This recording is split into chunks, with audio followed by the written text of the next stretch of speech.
Good morning, everyone. Myself, Rhythm Pathak, Assistant Professor from the Department of Management Studies. Today, I'm going to discuss about the topic risk measurement. Now, before discussing about the measurement of risk, let's elaborate the concept of risk. Risk is defined in financial terms as a chance that an outcome or investment's actual gains will differ from an expected outcome or return. Risk includes the possibility of losing some or all of an original investment. Quantifiably, risk is usually assessed by considering historical behaviors and outcomes. In finance, standard deviation is a common metric associated with risk.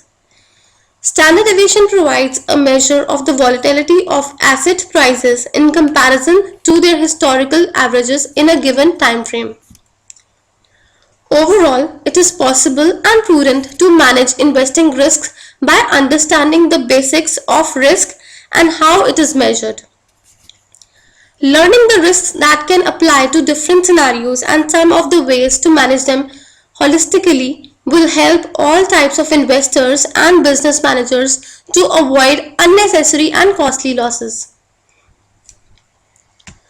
Now, let's discuss about measurement of risk.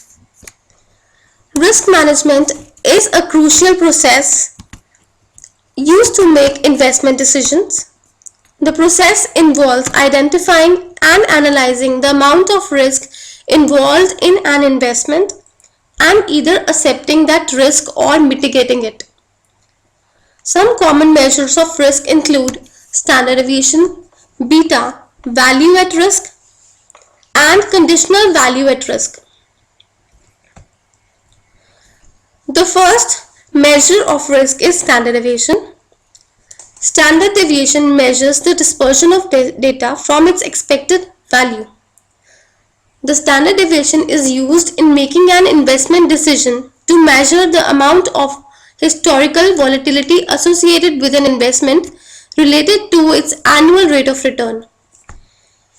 It indicates how much the current return is deviating from its expected historical normal returns. For example, a stock that has higher standard deviation experiences higher volatility and therefore a higher level of risk is associated with the stock. Now, the second measure of risk is beta. Beta measures the amount of systematic risk an individual security or an industrial sector has relative to the whole stock market.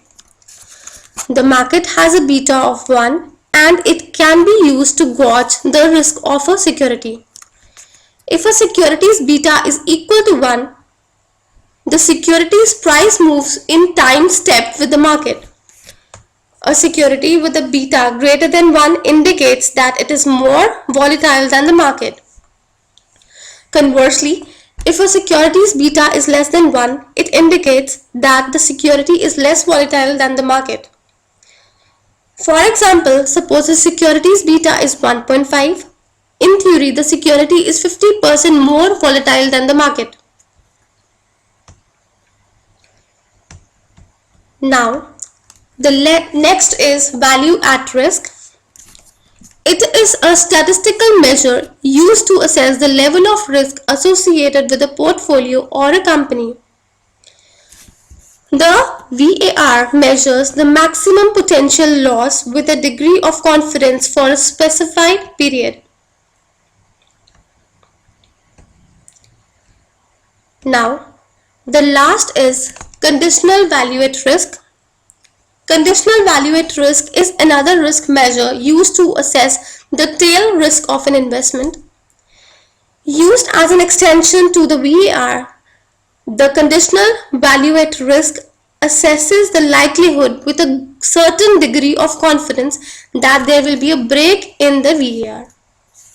It seeks to assess what happens to investment beyond its maximum loss threshold.